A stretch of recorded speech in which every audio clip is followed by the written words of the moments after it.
जय जगन्नाथ। समीर संगीत गाए भ्रमर वीणा बजाए सुरभि नर्तने थाए उषानी देशे कुंभाटुआ होई भाट आरंभिला स्तव पाठ कलिंग ओइला पाट मागध बेसे ललित मधुरे कहिला उठ सती राज्य राणी राति पाहिला। ओडिया काव्य साहित्यर एक अनन्य स्रष्टा पुरुष भाव कवि गंगाधर जो भली भाव ए जाति को समृद्ध करिसेंती वास्तविक तार पटांतर नाही। प्रकृति को नहीं तार एक जीवंत स्वरूप आधार रे प्रकृति जड़ नुहे चेतनशील प्रकृति निर्जीव नुहे प्राणवंत आस्पृहावंत ए विश्वास बोध को संचरी दे जे तमाम जीवन को साहित्य साधना विनियुक्त करी साहित्य एवं संगीतर अपूर्व मिश्र प्रकाश रे ए जाति को धन्य कले साहित्यिक ऐश्वर्य एवं सांगीतिक माधुर्य रे ए सारस्वत रचना को समृद्ध कले वास्तविक ताहा ए जातिर प्रकृत परिचय ताहा ही होउची ए भाषा साहित्यर अस्मिता। प्रकृतिर गीतिकार भावे कवि गंगाधर को अभिहित करिबारे सामान्यतम अतिशयोक्ति नाही एवं एही प्रसंग को नहीं आज दूरदर्शन स्वतंत्र आलोचना कवि अम्लान स्मृति रे जहाँ एवं समर्पित वरेण्य आलोचक भाव में आम सहित रही समकालर विशिष्ट साहित्यिक विशिष्ट संगीतज्ञ सम्माननीय प्रोफेसर मोहन साहू महोदय आपण को स्वागत करुचु एवं आम साहित्य आम संगीतर जे होउछंती जड़े अमलिन स्वाक्षर को व्यक्त करी अशपत्न प्रांजल व्याख्याकार भाव निजक व्यक्त करी आछंती डाक्टर कृष्ण केशव षडंगी महोदय। प्रोफेसर साहू आम देखु प्रकृतिर वर्ण विभा चित्रण रे कवि गंगाधर प्रकृति कवि भाव में जड़े गीतिकार भाव में आम कवि गंगाधर को देखा कौन कहे ए उक्ति को नहीं ए उदंत को नहीं आपणकर कौन अनुभव रही कवि तार कवि प्रतिभार उन्मेष काल जिते कविता रचना आरंभ करे से खंडी उड़ा देवा समय तार पूर्वसूरी मान को अनुकरण करथाय अनुसरण करथाय भाव रे शब्द रे भाषार व्यवहार रे शैली रे सेहीपरि घटिछि। स्वभाव कवि गंगाधर मेहरंक क्षेत्र में मध्य से कविता लिखिबा समय से रीतिजुगीय शैली को अनुसरण करी से शब्द से भाव से भाषा से शैली ही से अनुसरण करिसंती। यह आमे देखु तांकर आरंभ कालर काव्य गुड़िक जहाँ अयोध्या दृश्य रसरत्नाकर आदि प्रतिफलित होइछि किंतु धीरे धीरे धीरे धीरे जेतेबेले से आसी इंदुमती काव्य रचना करुछंती इंदुमती काव्य रचना करबा समय तांकर से पूर्वर स्थिति आउ नाही तांकर मौलिक भाव तांकर कवि प्रतिभार जो मौलिक उपादान सब प्रतिफलित होउछि इंदुमती काव्य रे एवं इंदुमती काव्य रे सेही शब्द जो चयन शब्द गुंफन जो भाव भाषा से शैली से सबु जिनस रे आमे देखु जे यह गंगाधरीय शैली एवं सेथिरे जहाँ जहाँ से छंद बा शैली से उपस्थापित करते आम देखुछु जे आधुनिक काल रे जहाँ कहा जाउछि लिरिसिस्ट बा गीतिकार गंगाधरंकर गीतिकारपण बा लिरिसिस्टपण आम इंदुमती काव्य रे देखा पाऊ एवं यही गीतिमयता ही गंगाधरंकर विभिन्न काव्य कवितारे सेतेबेले तांको जनप्रिय करिबारे लोकमानंक पाखरे पहुँचाइबारे लोकमानंक द्वारा आदृत हेबारे सहायक होइछि एवं सेतेबेलर मनोरंजन जो जन मनोरंजन माध्यम गुड़िक थिला प्रचलित थिला संकीर्तन पाला दासकाठिया संपदा संचार से सबुथिरे गंगाधरंक काव्य कविता प्रायतः से माने परिवेषण करथिले एवं लोक माने ताकू बुझिबारे मध्य सुविधा हैला एवं से माने सेथिरु आनंद मध्य नै पारले। गीतिमयता हेउछि कवि गंगाधरंकर रचनार एक स्वतंत्र विशेषत्व जहाकु नै कवि साहित्यर सावलीलता भाषा भाव एवं प्रीति अनुरागर संयोजन रे तांकर जो काव्य विभा सृष्टि करि जाइछन्ति ता भितर संगीतर स्पर्श ताको अनन्य करिछि ताको अनतिक्रम्य करिछि। डॉक्टर षडंगी आमे देखू जे वास्तविक गंगाधर साहित्य अंत प्रकृति और बहि प्रकृतिर समन्वय होइछि जहाकु से संगीत माध्यम रे परसी दे साधारण जनजीवन को प्रचोदित करिछन्ति एवं साहित्य संगीत मनस्क करिछन्ति कोन कहिबे? देखंतु अंत प्रकृति और बहि प्रकृतिर जो सुंदर समन्वय करिछन्ति गंगाधर ताहा एमिति आमको लगे सते जेमती ए प्रकृति ही निश्वास नउछि, प्रकृति कथा कहूछि, प्रकृति संवेदनशील होउछि, प्रकृति समर घोषणा करुछि, प्रकृति युद्ध करुछि, प्रकृति लुह बुहाउछि, प्रकृति हसुछि एवं प्रकृति प्रत्येक मानवीय ये को प्रकाश को अनुभव को से व्यक्त करुछि। जेमिति सीतांकर दुखरे नियति सहित प्रकृति युद्ध घोषणा करुछि तपस्विनी रे। आपण देखंतु ता चाहि विहंग मुखे कांदिला से बन बहिला प्रश्वास रूपे प्रखर पवन शुभिला निश्वास रूपे सरसर स्वर कारुण्य लहरी प्राय चलिले पतर।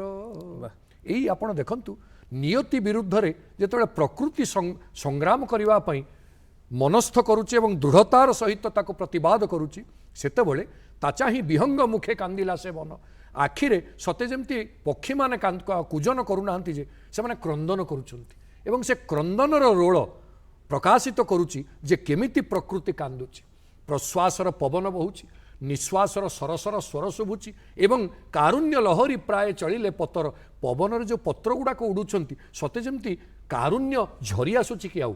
तेणु एई भली एक मर्मस्पर्शी संवेदनशील प्राकृतिक चिंतन को परिपुष्ट करिसंती मेहर कवि तांको रचना माध्यम रे। खाली एतिके नुहे आपण देखिबे ए जो सांगीतिकता कथा कहउचंती आमे रामकिरी रागटा से तांकर द्वितीय सर्ग तपस्विनी रखिछंती। रामकिरी अर्थ होची राम शब्दर अर्थ होची सदाबेले अभिराम बा शांत। रामकिरी अर्थ जोठी शांत सौंदर्य विकीरित हुए जो रागटा शांत सौंदर्य को किरीत करे किर्ण करे बिछाड़ी करिकी प्रसारित करे ताको कहुए रामकिरी। एवं आपण देखंतु द्वितीय सर्गरे वाल्मीकि आश्रम राज्य रे शांति राजत्व करे कोशपूर्ण करी पाद पदत्त सुछाया करे। शांत स्निग्ध परिवेश पाई जो रागर आवश्यकता अच्छी रामकिरी से रामकिरी राग को सेठी व्यक्त करिसंती।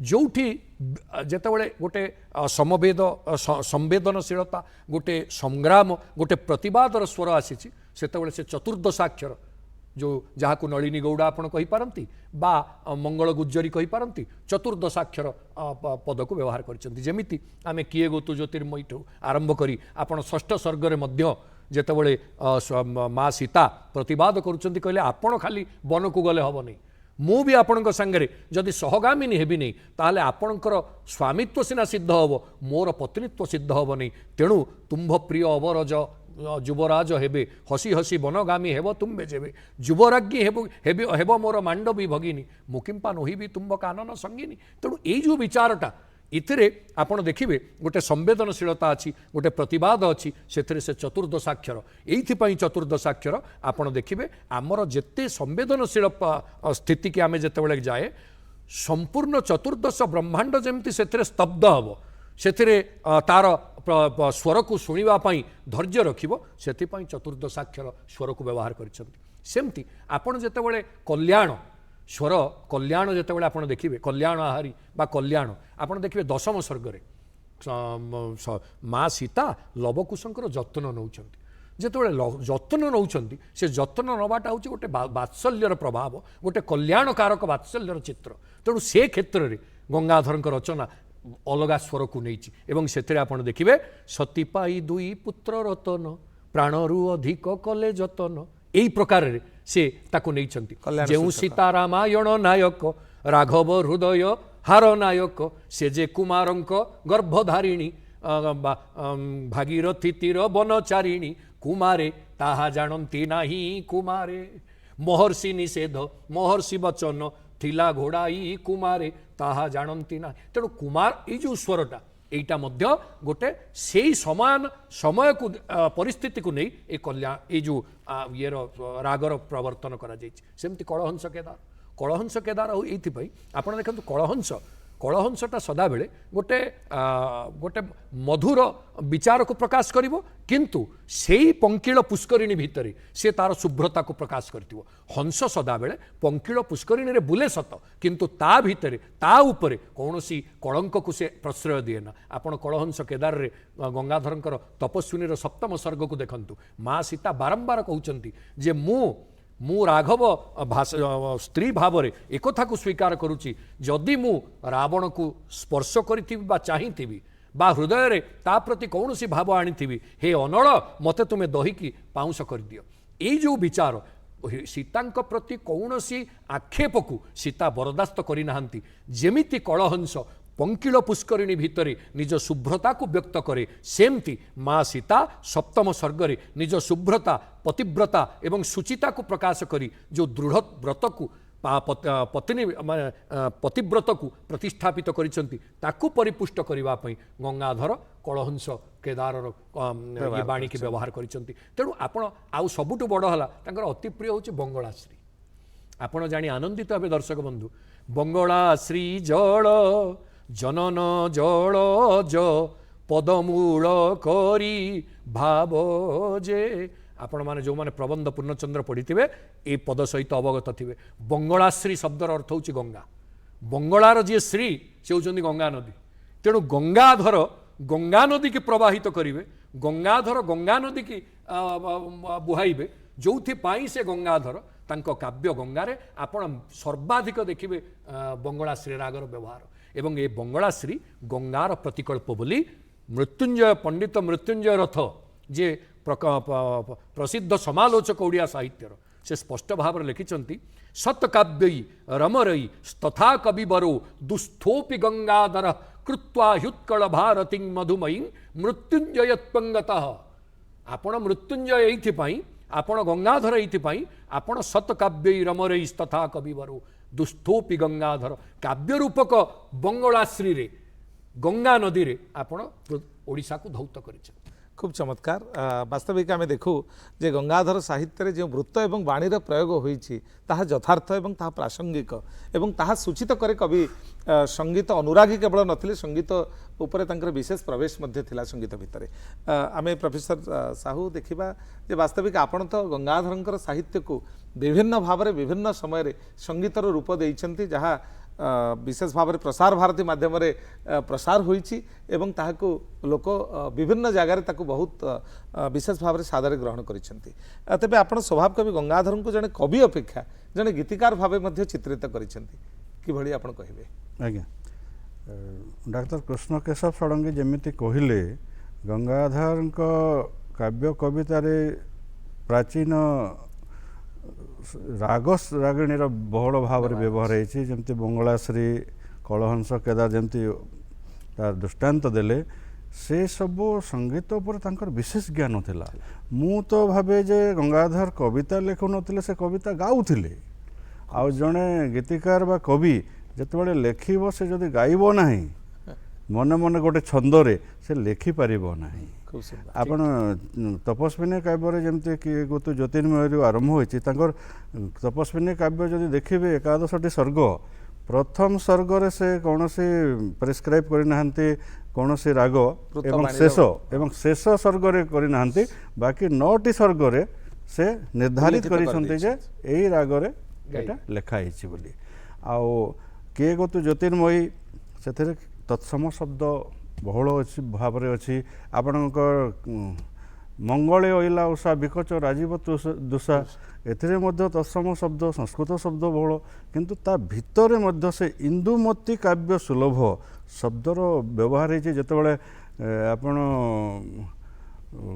ବାଲ୍ମୀକି ଆଶ୍ରମକୁ ଆସିଛନ୍ତି ସୀତା ଏବଂ ସେ କ୍ଷୁଧାରେ ଅଛନ୍ତି, ସେ କିଛି ଖାଇବା ପାଇଁ ଯେତେବେଳେ ତାଙ୍କୁ ପ୍ରବୋଧନା ଦିଆଯାଉଛି, ସେଠାରେ କ'ଣ ଅଛି? ଖା ମା ଘରେ ତୋର କି ଅଛି ଲାଜ ବେଢ଼ି ରହିଛନ୍ତି ତୋତେ ତ ଏଇ ସଖୀ ସମାଜ କେତେବେଳୁ ପରା କରିନ ଥିବୁ କିଛି ଆହାର ପୁଅ କରୁଥିବ ଗରଭେ ଚଳି ପାଦ ପ୍ରହାର ଏହା କହିନିଛି ଧରାଇ ଦେଲେ ପକ୍ୱ ପକ୍ୱ କଦଳୀ ଗୋଟି ଗୋଟି ଏହା କହିନିଛି ଧରାଇ ଦେଲେ ପକ୍ୱ କଦଳୀ। ଏଇ ଯେଉଁ ଛନ୍ଦରେ ଆମେ ସେ ଗୀତଟି ଗାଇବା ତେବେ ତାହା ଅଧିକ ଭାବ ପ୍ରକାଶକ ଅଧିକ ଅର୍ଥଦ୍ୟୋତକ ହେବ। କରୁଣ ରସରେ ଏହା ହୃଦୟକୁ ବିଗଳିତ କରିବା ପାଇଁ ଯଥେଷ୍ଟ। ନିଶ୍ଚିତ ଭାବରେ ଏହିପରି ପ୍ରାୟ ସମସ୍ତ କାବ୍ୟ କବିତା ତାଙ୍କର ଛନ୍ଦବଦ୍ଧ ଏବଂ ଗୀତିମୟ। ସେଇଥିପାଇଁ ମୁଁ କହିଲି ଯେ ସେ ଗୀତିକାର ବୋଲିକି। ଆଉ ଇନ୍ଦୁମତୀ କାବ୍ୟ ଯେତେବେଳେ ଆମେ କରିଛୁ 2007 ମସିହାରେ ଅଲ୍ ଇଣ୍ଡିଆ ରେଡ଼ିଓ ସମ୍ବଲପୁରରେ ରେକର୍ଡ଼ିଂ ହେଲା। ତାର ସଙ୍ଗୀତ ନିର୍ଦ୍ଦେଶକ ଥିଲେ ପଣ୍ଡିତ ପ୍ରଫୁଲ୍ଲ କୁମାର ମିତ୍ର ଏବଂ ତାକୁ ପ୍ରଡ୍ୟୁସ୍ କରିଥିଲେ ବଦ୍ରୀନାରାୟଣ ମିଶ୍ର। ଆପଣ ଦେଖନ୍ତୁ ଇନ୍ଦୁମତୀ କାବ୍ୟର ଆରମ୍ଭରେ ଯେତେବେଳେ ଇନ୍ଦୁମତୀଙ୍କର ସ୍ୱୟଂବର ସଭାର ବର୍ଣ୍ଣନା କରୁଛନ୍ତି ଗଙ୍ଗାଧର ମେହେର ତାକୁ ସଙ୍ଗୀତରେ ଯେତେବେଳେ ପ୍ରୟୋଗ କରିଛନ୍ତି ପ୍ରଫୁଲ୍ଲ ମିତ୍ର କେଉଁପରି ତାର ସ୍ୱୟଂବର ସଭାର ବର୍ଣ୍ଣନା କେତେ ଜୀବନ୍ତ ଏବଂ କେତେ ଆକର୍ଷଣୀୟ ହେଉଛି। ମୁଁ ତାର ଦୃଷ୍ଟାନ୍ତ ଗୋଟେ ଦେଉଛି।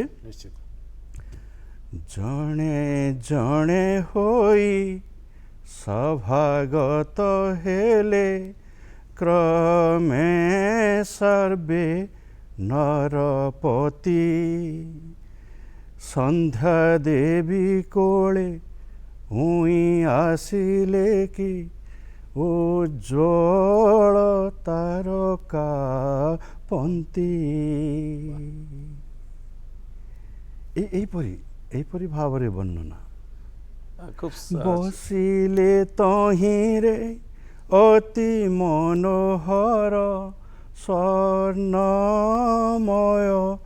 ସିଂହାସନେ ଆଚମ୍ବିତେ ଅବା କମଳ ସକଳ ଫୁଟିଗଲେ ପଦ୍ମବନେ। ଏହିପରି ସ୍ୱର ସଂଯୋଜନା ହେଲେ ଆଧୁନିକ ଏହା କୌଣସି ପ୍ରକାର ପ୍ରାଚୀନ ରାଗ ରାଗିଣୀ ଆଧାରିତ ନୁହେଁ। ଯେତେବେଳେ ଇନ୍ଦୁମତୀଙ୍କର ବିଚ୍ଛେଦ ହେଉଛି ଯେତେବେଳେ ଅଜ ଏବଂ ଇନ୍ଦୁମତୀ ପ୍ରମୋଦ ବନରେ ବିହାର କରୁଛନ୍ତି ସେହି ସମୟରେ ଆକାଶ ମାର୍ଗରୁ ଏକ ପୁଷ୍ପ ମାଳ ପଡ଼ୁଛି ଇନ୍ଦୁମତୀଙ୍କ ବକ୍ଷସ୍ଥଳରେ ଏବଂ ତାକୁ ସନ୍ଦର୍ଶନ କରିବା ଦ୍ୱାରା ଇନ୍ଦୁମତୀଙ୍କର ପ୍ରାଣବାୟୁ ଚାଲିଯାଉଛି। ଏହିପରି ଏକ ଅଚାନକ ବିଚ୍ଛେଦ ସମୟରେ ପ୍ରେମିକ ପ୍ରବର ଅଜ କେଉଁପରି ଭାବରେ ତାଙ୍କର ଭାବକୁ ବ୍ୟକ୍ତ କରୁଛନ୍ତି। ଗଙ୍ଗାଧରଙ୍କର ଶବ୍ଦ ଏବଂ ଭାଷା ତ ଅତୀବ ମର୍ମସ୍ପର୍ଶୀ। ତାକୁ ଯେତେବେଳେ ପଣ୍ଡିତ ପ୍ରଫୁଲ୍ଲ ମିତ୍ର ସଙ୍ଗୀତରେ ସଜଉଛନ୍ତି ସେହି ସମୟରେ ଆମ ଭିତରେ ଗୋଟେ ବିଚାର ବିମର୍ଶ ହେଲା ଏହାକୁ କ'ଣ କିପରି ସଙ୍ଗୀତରେ ସଂଯୋଜନା କରାଯାଇପାରିବ। ଅନେକ ସମୟ ପର୍ଯ୍ୟନ୍ତ ଆମେ ଭାବିପାରିଲୁ ନାହିଁ ଆମେ ଏହାକୁ କ'ଣ କରିବା। ତାପରେ କହୁ ଗୋଟେ ଆସିଲା ଯେ ଏହାକୁ ଗଜଲ କରାଯାଉ। ହଁ ଯାହା ଏହା ଯେତେବେଳେ ବିରହ ଭାବର ପ୍ରକଟିତ କରୁଛି ଗଜଲ କରାଯାଉ। ମଧ୍ୟାହ୍ନେ ତୋହର ସୁକୋମଳ କର ଧରି ତହିଁ ବୁଲିବାର ସୁସ୍ନିଗ୍ଧ ମାଧବୀ ମଣ୍ଡପରେ ବସି ପ୍ରେମାଳାପ କରିବାର ଏହି ପୁଷ୍ପମାଳ ଦିନେ ପ୍ରିୟା ସହ କରିଥିଲା ମୋତେ ଯୋଗ ଏହି ପୁଷ୍ପମାଳ ଆଜି ପ୍ରିୟା ଠାରୁ କରିଛି ମୋତେ ବିଯୋଗ। ବାহ খুব সুন্দর। ବହୁତ ସୁନ୍ଦର ଭାବରେ ସ୍ୱର ସଂଯୋଜନା ହେଇଥିଲା ଏବଂ ତାକୁ ଗାଇଥିଲେ ମଧ୍ୟ ଅଲ୍ ଇଣ୍ଡିଆ ରେଡ଼ିଓର ଗ୍ରେଡେଡ୍ ଆର୍ଟିଷ୍ଟ ପ୍ରମୋଦ ବେହେରା। ତେଣୁ ବହୁତ ସୁନ୍ଦର ଭାବରେ ଉପସ୍ଥାପନା ହେଇଛି। ସାହିତ୍ୟ ଓ ସଙ୍ଗୀତର ଏକ ଶୁଭ ପରିଣୟ ଗଙ୍ଗାଧରଙ୍କ ରଚନା ଭିତରେ ପ୍ରତିଭାତ ହୁଏ ଏବଂ ଯାହା ତାଙ୍କର ରଚନାକୁ ବିଶେଷ ଭାବରେ ଅନନ୍ୟ ଏବଂ ଅସାଧାରଣ କରିଛି। ଡକ୍ଟର ଷଡ଼ଙ୍ଗୀ, ଆମେ ଦେଖିବା ଯେ ସାହିତ୍ୟକୁ ସଙ୍ଗୀତରେ ବାସ୍ତବିକ ରୂପ ଦେଲେ ତାହା ସର୍ବଜନ ଗ୍ରାହ୍ୟ ହୁଏ, କ'ଣ କହିବେ? ନିଶ୍ଚିତ ଭାବରେ ଆମେ ଗୋଟିଏ ଛୋଟିଆ ଜିନିଷ, ଦର୍ଶକ ବନ୍ଧୁ ଆପଣମାନେ ଆମେ ସମସ୍ତେ ହେଉଛେ ସଂସାରୀ, ଆମେ ସଂସାରରେ ରହୁଛେ। ଏ ସଂସାର ଶବ୍ଦର ଅର୍ଥ ଯଦି ଟିକିଏ ଦାର୍ଶନିକ ଚିନ୍ତନରେ ଆମେ ବିଚାର କରିବା, ସଙ୍ଗରେ ହେଉଛି ସଙ୍ଗୀତ, ସାରେ ହେଉଛି ସାହିତ୍ୟ, ରରେ ହେଉଛି ରସ। ସଙ୍ଗୀତ ସାହିତ୍ୟ ରସରେ ବିହୀନ ସାକ୍ଷାତ ପଶୁ ପୁଚ୍ଛ ବିଷାଣହୀନ। ଯଦି ଜଣେ ସଙ୍ଗୀତ ସାହିତ୍ୟର ରସିକ ନ ହେବ, ସେ ଯୋଗ୍ୟ ସଂସାରୀ ହୋଇପାରିବ ନାହିଁ। କେବଳ ଜନ୍ମ ହେବା, କାର୍ଯ୍ୟ କରିବା, ପିଲାଛୁଆ କରିବା, ସଂସାର ବଢ଼େଇବା, ମରିଯିବା, ଏଇଟା ସଂସାରୀର ଲକ୍ଷଣ ନୁହେଁ। ଯାହା ଯେପର୍ଯ୍ୟନ୍ତ ତା ହୃଦୟ ଭିତରେ ସଙ୍ଗୀତ ସାହିତ୍ୟର ରସକୁ ଗ୍ରାସ କରିବା ପାଇଁ, ଗ୍ରହଣ କରିବା ପାଇଁ ଭାବ ନ ଆସିଛି, ସେ ସଂସାରୀ ହୋଇପାରିବନି। ଆଉ ଗଙ୍ଗାଧରଙ୍କ ସାହିତ୍ୟରେ ଏ ଉଭୟର ମଧୁର ସମନ୍ୱୟ ଆମେ ଦେଖେ। ଆପଣମାନେ ଗୋଟିଏ ସୁନ୍ଦର ଉଦାହରଣ ଆପଣଙ୍କ ଆଗରେ ରଖିବି। ଚିଙ୍ଗୁଡ଼ି କାରଣ୍ଡବ କାଣ୍ଡରୁ ବଞ୍ଚି, ଲମ୍ବ ନଳିନୀ ବନେ ଲମ୍ବ ଲମ୍ଫନ ରଚି, ଛତ୍ର ବିଶାଳ ପତ୍ର ବିପିନେ ବଣା, ହୋଇ ଅନ୍ତିମେ ହେଲା ବକ ପାରଣା। ଗୋଟେ ଚିଙ୍ଗୁଡ଼ିର ଉଦାହରଣ ସେ ଦେଉଛନ୍ତି। ଆପଣ କେବେ ଭାବିବେ ଗୋଟେ କବି ଦୃଷ୍ଟିରେ ପାଣି ଭିତରେ ଗୋଟିଏ ଛୋଟିଆ ଚିଙ୍ଗୁଡ଼ି ମାଛ ବି କେବେ ଦୃଷ୍ଟିଗୋଚର ହେବ ଏବଂ ତାକୁ ନେଇ ସେ ସଙ୍ଗୀତ ଏବଂ ସାହିତ୍ୟ ଦୁଇଟା ଯାକର ଗୋଟେ ମଧୁର ଯୁଗଳବନ୍ଦୀ କରିପାରେ? ଚିଙ୍ଗୁଡ଼ି କାରଣ୍ଡବ କାଣ୍ଡରୁ ବଞ୍ଚି, କମଳ ବନେ ଲମ୍ବ ଲମ୍ଫନ ରଚି, ଛତ୍ର ବିଶାଳ ପତ୍ର ବିପିନେ ବଣା, ହୋଇ ଅନ୍ତିମେ ହେଲା ବକ ପାରଣା। ଆପଣ ଦେଖନ୍ତୁ ଶବ୍ଦ ସଂଯୋଜନା, ଚିଙ୍ଗୁଡ଼ି କାରଣ୍ଡବ କାଣ୍ଡରୁ ବଞ୍ଚି, କାରଣ୍ଡବ କାଣ୍ଡ, ଏଇ ଯେଉଁ ଶବ୍ଦ ସଂଯୋଜନା ସାଙ୍ଗୀତିକତାକୁ ଆହୁରି ବଢ଼େଇ ଦିଏ। ଆପଣ ଦେଖିବେ ଯେଉଁଠି ଅନୁପ୍ରାସର ବ୍ୟବହାର ହେବ ସେଠି ସାଙ୍ଗୀତିକତା ଆହୁରି ବହୁଗୁଣିତ ହୋଇଯିବ। ତେଣୁ ସେଇଭଳି ଚିଙ୍ଗୁଡ଼ିକୁ କାରଣ୍ଡ କାଣ୍ଡ, କାରଣ୍ଡବ ହେଉଛନ୍ତି ହଂସ ମଣ୍ଡଳୀ ଭିତରେ ଚିଙ୍ଗୁଡ଼ି ଥିଲା, ସତ୍ସଙ୍ଗରେ ଥିଲା, ତାକୁ ସେଇଟା ବାସିଲା ନାହିଁ, ସେଇଟା ଭଲ ଲାଗିଲାନି। ବହୁତ ଲୋକଙ୍କୁ ଭଲ ଲୋକଙ୍କ ପାଖରେ ବସିବା ପାଇଁ ଭଲ ଲାଗେନି। ସେମାନଙ୍କୁ କେଉଁଠି ଲାଗିବ ନା ସେଇ ପଙ୍କ କାଦୁଅ ଭିତରେ ଖଳଙ୍କ ସାଙ୍ଗରେ ଅସତ୍ ସଙ୍ଗରେ ରହିବା ପାଇଁ ଖୁସି ପାଇବେ। ଚିଙ୍ଗୁଡ଼ି କ'ଣ କଲା? କହିଲା ନା, ଏ ହଂସମାନଙ୍କ ସାଙ୍ଗରେ ମୁଁ ରହିବିନି। ସେ ଚାଲିଲା କମଳ ବନେ ଲମ୍ବ ଲମ୍ଫନ ରଚି, ଯେତେ ଜୋରରେ ପାରିବ ଡେଇଁକି ଚାଲିଲା। କହିଲା ଛତ୍ର ବିଶାଳ ପତ୍ର ବିପିନେ ବଣା, ସତ୍ସଙ୍ଗରୁ ଯେତେବେଳେ ଦୂରେଇ ଗଲା ଆଉ ବାଟ ପାଇଲାନି କୁଆଡ଼େ ଯିବ। ତେଣୁ ବାଟ ହରେଇକି, ବାଟ ବଣା ହେଇକି ସେ ଶେଷରେ କାହା ହାବୁଡ଼େ ପଡ଼ିଲା ନା ବକ ପାରଣା। ବଗ ବସିଥିଲା ପୋଖରୀ ଘଉଡ଼ାରେ, ତାକୁ ହିଁ ଗ୍ରାସ କଲା। ଦେଖିଲା ଏଥିରୁ କ'ଣ ଗଙ୍ଗାଧର ଶିଖେଇଲେ ନା ସତ୍ସଙ୍ଗରୁ ଯିଏ ବିଚ୍ୟୁତ ହେଇଗଲା ସିଏ ପଥଭ୍ରଷ୍ଟ ହେଲା ଏବଂ ତାର ପରିଣତି କ'ଣ ହେଲା? ଶେଷରେ ମାନେ କୁପରିଣତିରେ ସେ ମଲା କାହା ପାଖରେ ନା ଗୋଟେ ଖଳ ସଂସର୍ଗରେ। ସତ୍ସଙ୍ଗରୁ ଦୂରେଇ ଖଳ ସଂସର୍ଗରେ ଚିଙ୍ଗୁଡ଼ି ଭଳି ଗୋଟିଏ କ୍ଷୁଦ୍ର ଜୀବର ଦୃଷ୍ଟାନ୍ତ ଦେଇ ଗଙ୍ଗାଧର ଏକକାଳୀନ ସଙ୍ଗୀତ ଏବଂ ସାହିତ୍ୟର ଯେଉଁ ଯୁଗଳବନ୍ଦୀ, ଯେଉଁ ମଧୁରତା ପରସିଛନ୍ତି, ତାକୁ କ'ଣ ଆପଣ ଅସ୍ୱୀକାର କରିପାରିବେ? ତେଣୁ ସେମିତି ଆପଣ ଦେଖିବେ କରୁଣ ରସ, ପ୍ରାଣ ଆଳ ବାଳେ ଦେଇ ନେତ୍ର ନୀର ଦାନ, ଅବଳାର ଚିଲାପତି ଭକତି ଧ୍ୟାନ, ନ ଫୁଟିଲା ଫୁଲ ତହିଁ ନ ଫଳିଲା ଫଳ, କୁହ ତ ଜୀବନ ହେବ କି ଘୋର ବିକଳ, ପତି ପ୍ରାଣ ହୋଇ ତାର ହୋଇଲା କି ଲାଭ କି ଫଳ, କୁହ ତ ଜୀବନ ହେବ କି ଘୋର ବିକଳ। ଆପଣ ଦେଖନ୍ତୁ ଯେତେବେଳେ କାନ୍ଦୁଛନ୍ତି, ମା ସୀତା ଯେତେବେଳେ ପତ୍ର ଲେଖିକି ପଠେଇବା ପାଇଁ ବାହାରୁଛନ୍ତି, ଲବକୁଶ ଆସିଗଲେ, ପତ୍ର ଟିକେ ଲୁଚେଇ ଦେଇକି ଫିଙ୍ଗିଦେଲେ ଏବଂ ହୃଦୟ ଭିତରେ ଏତେ କୋହ, ସେ କୋହକୁ ପ୍ରକାଶ କଲାବେଳେ ଗଙ୍ଗାଧରଙ୍କ ବାଣୀ ଏତେ କାରୁଣିକ ହେଇଯାଇଛି। ବାଣୀଟା କରୁଣା ବର୍ଷା ସତେ ଯେମିତି କରୁଛି ଏବଂ ସେ କରୁଣା ଭିତରେ ସେ କହୁଛନ୍ତି, କହିଲେ ପତିପ୍ରାଣ ହୋଇ ତାର ହୋଇଲା କି ଫଳ, କୁହ ତ ଜୀବନ ହେବ କି ଘୋର ବିକଳ। ପତିପ୍ରାଣ ହେଲା, ଆଜୀବନ ପତି ପାଇଁ ସେ ଜୀବନକୁ ଉତ୍ସର୍ଗୀକୃତ କଲା, କିନ୍ତୁ କ'ଣ ପାଇଲା? ନ ଫୁଟିଲା ଫୁଲ ତହିଁ ନ ଫଳିଲା ଫଳ, କୁହ ତ ଜୀବନ ହେବ କି ଘୋର ବିକଳ। ତା ଜୀବନଟା କେତେ ବିକଳ ହେଉଥିବ। ଆପଣ ଏକୁ ଯିଏ ପଢ଼ିଦେବ, ଅସ୍ଥି ମାଂସ ହାଡ଼ର ଯଦି ପ୍ରକୃତ ମଣିଷ ସେ ହେଇଥିବ, ତା ଆଖିରୁ ଦି ଟୋପା ଲୁହ ଝରିବା ନିଶ୍ଚିତ, ଏକଥାକୁ କେହି ଅସ୍ୱୀକାର କରିପାରିବେନି। ତେଣୁ କରୁଣ ଭାବ, ଆପଣ ଜାଣନ୍ତୁ, एको ରସ କରୁଣ ଏବ। तेणु आमे भवभूतिंकर वर्णनारू जाने करुण होची एकमात्र रस जहाँ समस्त को उद्दा कर दिए आ गंगाधर एभली एक कारुणिक कवि तार पृष्ठभूमि होची श्रीमद भागवत महापुराण रे कविर कौन गुण रहा दरकार ताकू उल्लेख करा जायछि। अप्रमत्तु गभीरात्मा धृतिमान जितसट गुण अमानी मानद कल्यो मैत्र कारुणिक कवि कविटा कारुणिक नहेले से कवि केमती हम तेणु करुण भावाप्लुत कवितार स्रष्टा गंगाधर जहाँ को पढ़ीदेले संगीत हृदयतंत्रिकी थरई देला बेले साहित्य मनर कानभास को पूरापूरी चित्रित कर दिए एवं सते जमिति लागे मो जीवनटा अबगाही गंगारे ओदा हो जाइछि। पूर्ण कुंभर स्नानर जो पुण्य गंगाधरीय साहित्य अवगाहनर पुण्य सहित समान बोली मोर विनम्र मत। खूब सुंदर प्रोफेसर साहू आम देखा जे गंगाधर साहित्यर सांगीतिक रूपांतरण में आप एक बलिष्ठ भूमिका नहीं तेबे क्यों क्यों काव्य कविता को आप नहीं आपणकर प्रमुख सहयोगी क्यों माने अच्छी मु जेतेबेले ऑल इंडिया रेडियो मु जड़े नियमित श्रोता 40 वर्ष है मो रेडियो शुणे रेडियो रे जेतेबेले मु शुणे ढाका रेडियो रु आसे नजरुल गीति कलकत्ता रेडियो रु आसे रवींद्र संगीत सेहीपरि मते लगे जे आमर सेमिति गोटे संगीतर धारा जहाँकि गंगाधर संगीत बोली तैयारी न हुअंता एपरि मोर गोटे मनरे थिला मु देखिली गंगाधर को नहीं बहुत संगीत क्षेत्र में प्रयोग होती 1962 मसीह जितेबाला गंगाधर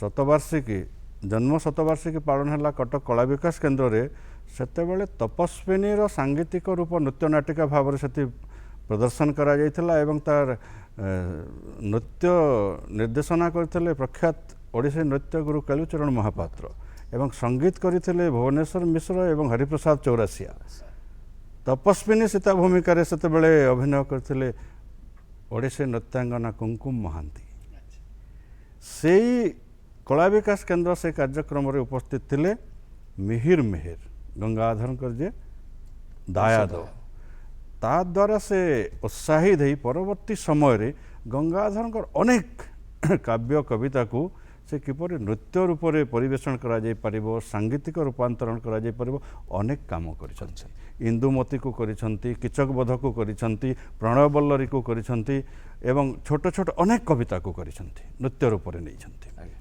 किंतु संगीत क्षेत्र में पुणी जो माने कैसेट तैयारी करिसंती संबलपुर ब्रजेंद्र नायक गोटे करिसंती अमृतमय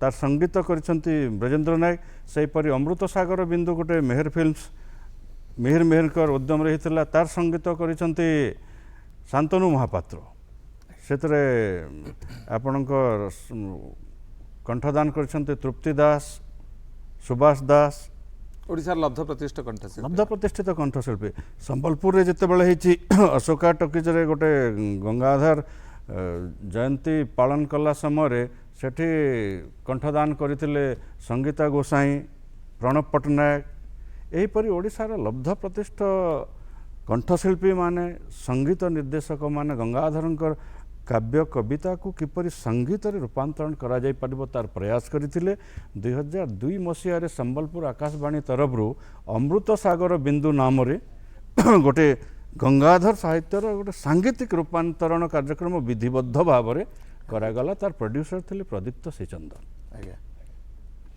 2003 मसीह रे हला तपस्विनी 26 एपिसोड कार्यक्रम ऑल इंडिया रेडियो संबलपुर 2003 रे हला परवर्ती पर्याय आपण से परवर्ती पर्याय मोर काम हला 2005 रे हला से प्रफुल्ल मित्र संगीत निर्देशना रे ऋषिकेश पंडा प्रोड्यूस करथिले प्रणव बल्लरी 2007 मसीह रे मोर भाग पड़ा इंदुमती काव्य को स्क्रिप्ट करने किपरि तार आलेख्य करा कौ कौ पार्ट को आम संगीत रे नहीं पारिबा 2009 मसीह रे पुणी 2008 मसीह रे आसला आपनकर पद्मिनी काव्य को करने से संगीत निर्देशना करथिले पंडित प्रफुल्ल मित्र तापरे 2012 मसीहा बेलू आ गोटे बड़ घटना घटला गंगाधर मेहर 150तम जयंती समारोह जितेबाला पालन है राज्य स्तर में जातीय स्तर में कलिकता रे है दिल्ली रे है ओडिशा साहित्य एकाडेमी भूमिका रहा संस्कृति विभाग भूमिका रहा